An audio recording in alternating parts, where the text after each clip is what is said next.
nossa zorpa tem IPTV, que está em futuro junto com o fiber. Nossa zorpa tem fiber, nossa zorpa upgrade. Nosso network de cable televisão, para eu que sei, tudo é sério da nossa possibilidade também com a AWE, você vai step mais leu.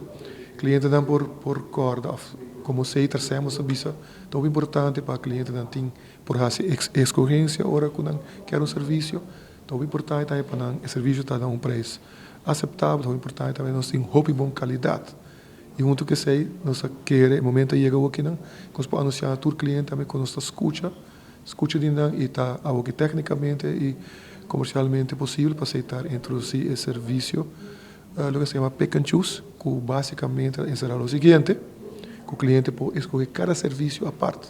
Se você quer se você quer internet só, televisão só, ou telefônica só, ou porque combinando dois, logicamente, você tem rebarre hora, ou você também tu três, quando o serviço seja completamente, e junto que sei, nós está pondo junto com a internet, por exemplo, também três access points, ora você quis internet só, também tem que standard também o serviço de internet também. Basicamente, nós estamos dando ao cliente liberdade, cliente de casa, papião de aqui não, é liberdade para escolher que serviço quer e quanto.